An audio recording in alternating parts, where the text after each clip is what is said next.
Hey guys, welcome back to my channel. In this video, we will learn about how to score 8.5 plus CGPA in IPU University exams as a law student.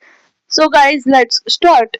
What we will cover in this video is first is exam pattern, marks structure, syllabus, subject strategy, how to approach questions, writing answer strategy, and most important that is time management.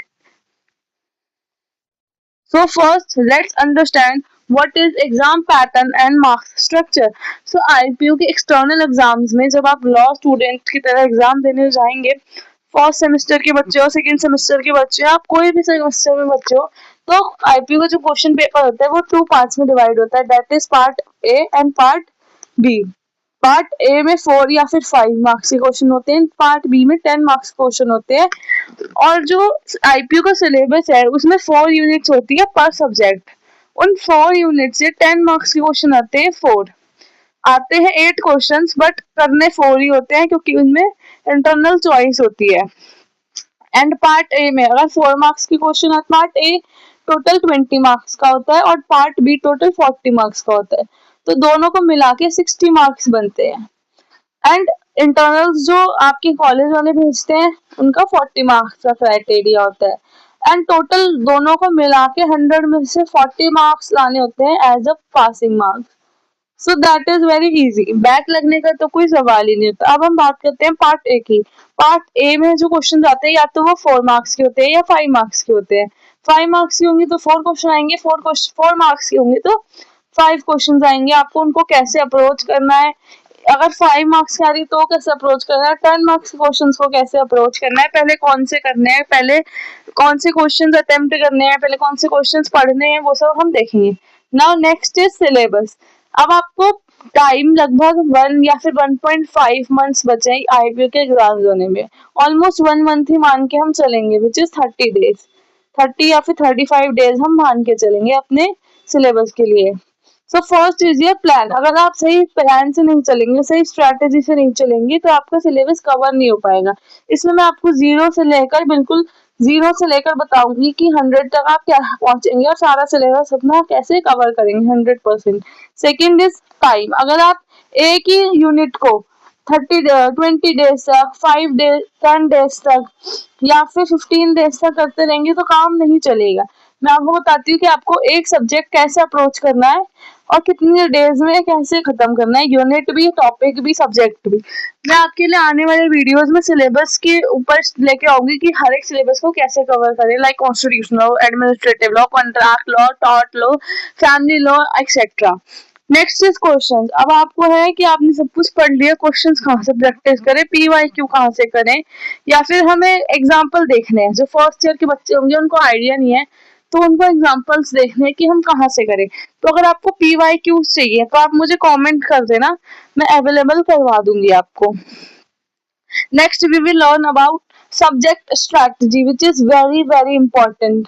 अगर कोई legal provision वाला subject है, like BNS हो गया, family law हो गया, and contract हो गया, इंडियन कॉन्ट्रैक्ट एक्ट हो गया, तो आप उसको क्या करेंगे, प्रोविजंस पढ़ेंगे, उसका एक्सप्लेनेशन पढ़ेंगे, उसके एक्सेप्शंस पढ़ेंगे और उनको याद करने की कोशिश करेंगे.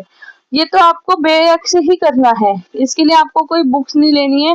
बाद में रेफरेंस बुक हम लेंगे कॉन्टेक्स्ट के लिए, लेकिन जो आपको चीजें समझनी है वो पहले आप बेरक समझिए, विच इज वेरी वेरी इंपॉर्टेंट. हाँ, केस लॉ वाला सब्जेक्ट है, जैसे कि अब हो गया टॉर्ट लॉ, एडमिनिस्ट्रेटिव लॉ, या फिर हो गया आपका फैमिली लॉ. तो इसमें आएगा लीगल प्रोविजन है फैमिली लॉ में. मुस्लिम लॉ आ जाएगा इसमें कि मुस्लिम लॉ में है नहीं, या फिर अनकोडिफाइड लॉ है, जैसे कि भाई टॉर्ट हो गया अनकोडिफाइड है, एडमिनिस्ट्रेटिव हो गया अनकोडिफाइड है. मतलब ऐसे जो भी लॉ सब्जेक्ट्स है उनको आपको कैसे कवर करना है. सबसे पहले मैंने आपको लीगल प्रोविजंस का बता दिया कि आप बेरक से ही कवर करेंगे उनको सब्जेक्ट्स को. आपको जो भी प्रॉब्लम आएगी उसके लिए आप रेफरेंस बुक पे जाएंगे या नोट्स पे जाएंगे. ऐसे नहीं कि कोई भी रेफरेंस बुक उठा लिया फिर कोई भी नोट्स उठा लिए. आप मुझे कमेंट कर दीजिए, मैं अच्छी से अच्छी रेफरेंस बुक आपको बता दूंगी.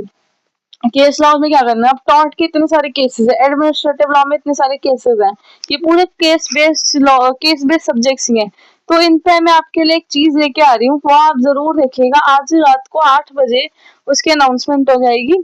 बाकी इस वाले सेक्शन पे मैंने एक बहुत अच्छी चीज करी है, तो आप उसको जरूर से देखिएगा। इसी चैनल पे 8 PM पे वो आ जाएगी।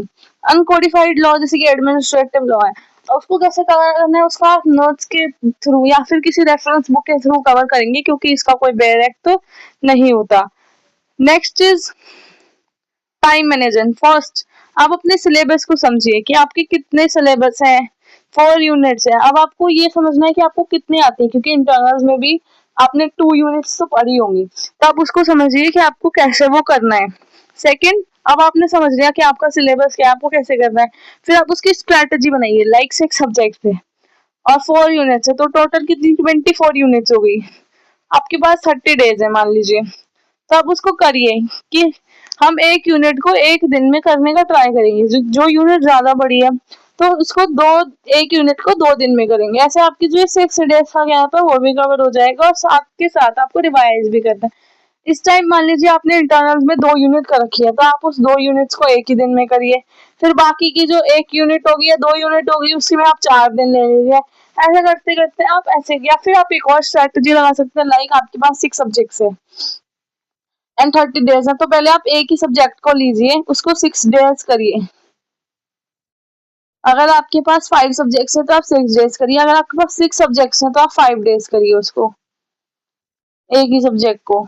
सब्जेक्ट वाइज स्ट्रैटेजी लगाइए। उसके बाद आपकी स्ट्रैटेजी हो गई। अब आपको पढ़ना कैसे, लाइक आप 2 घंटे लगातार पढ़ेंगे, 4 घंटे लगातार पढ़ेंगे, ऐसे नहीं होगा। आप 2 आवर्स का टाइमर लगाइए, उसमें पढ़िए। 2 आवर्स भी आपको कैसे पढ़ना है, पहले 45 मिनट्स पढ़े आप, फिर 5 मिनट्स का ब्रेक लिया। या फिर ये वाली स्ट्रैटेजी आपके लिए अगर नहीं वर्क कर रही है तो आप 50 मिनट्स का ब्रेक लगाइए, 50 मिनट्स का टाइमर लगाइए, फिर 5 मिनट्स का या 10 मिनट्स का ब्रेक लीजिए, फिर नेक्स्ट स्लॉट लगाइए आप 50 मिनट्स का, फिर वही। ऐसे अगर आप 2-2 घंटे 3 स्लॉट्स भी लगा लिया आपने 2 आवर्स की, तो आप दिन में 6 घंटे पढ़ लेंगे, और 6 घंटे इज इनफ फॉर 1 यूनिट। अगर वो एक नॉर्मल यूनिट है, लाइक उसमें ज्यादा टॉपिक्स नहीं है, तो 6 hours is enough. Next is, अगर आपका सब कुछ टाइम स्लॉट हो गया, अब आप पूछेंगे कि हमारे पास वो नहीं है, नोट्स नहीं है, रेफरेंस नहीं है, बुक्स नहीं है, तो आप मुझे कमेंट कर दीजिए। मेरे पास हर एक बुक का PDF है, मैं वो आपको टेलीग्राम पे, आप टेलीग्राम पे ज्वाइन कर लीजिएगा। मैं आपको टेलीग्राम लिंक दे दूंगी, उस पे आप लिंक्डइन पे या तो आप DM कर दीजिए, या फिर आप इस वीडियो सेक्शन के कमेंट में दे दीजिए। मैं आपको टीजी पे वो बुक नोट्स जो भी होगा प्रोवाइड करवा दूंगी। Next is how to approach questions. अब स्ट्रेंथ क्या होती है क्वेश्चन की, वीकनेस क्या होती है, अपॉर्चुनिटीज क्या होती है, थ्रेट्स क्या होती है। सबसे पहले तो आपको डर लगेगा कि भाई ये क्वेश्चन तो हमें आता ही नहीं है, हम करें क्या, उसको हम बाद में डील करेंगे। सबसे पहले स्ट्रेंथ, मान लीजिए कोई क्वेश्चन आया, आपने उसको पढ़ा, अब आप सोच रहे हैं कि मैं ये क्वेश्चन पहले करूं बाद में करूं।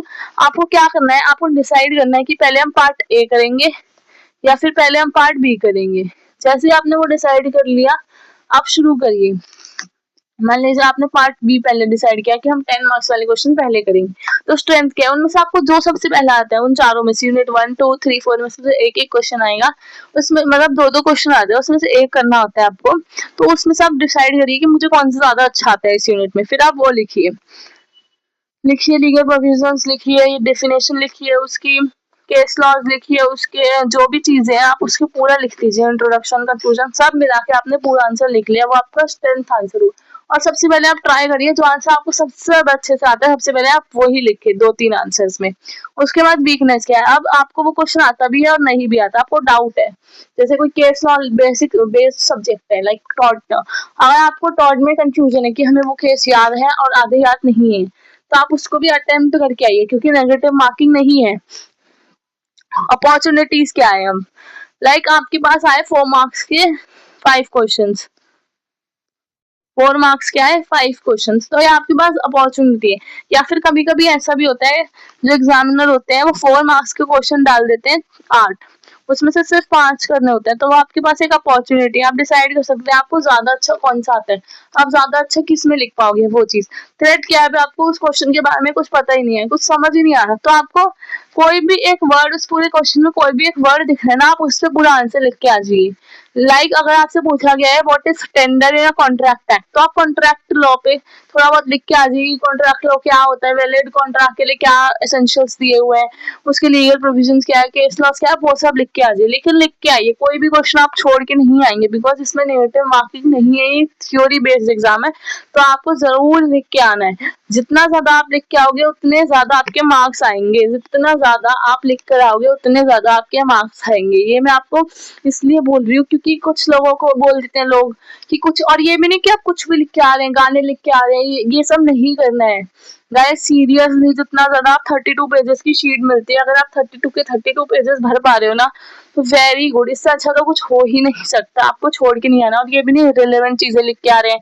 या फिर एक चीज होती है कि फॉर एग्जाम्पल ये इतनी बड़ी शीट आई, अब कुछ लोग क्या करेंगे, इधर से लाइन खींच देंगे, इधर से लाइन खींच देंगे, इधर इधर लिखते रहेंगे, 32 शीट्स भर जाएंगे। वो नहीं करना है, एग्जामिनर को पता चल जाता है कि ये शीट भरने के लिए किया है, फिर वो गलत है कि इम्पैक्ट पड़ता है। आपको ये नहीं करना है, आपको नॉर्मल शीट पे पूरा लिखते जाना है, लिखते जाना है, लिखते जाना है।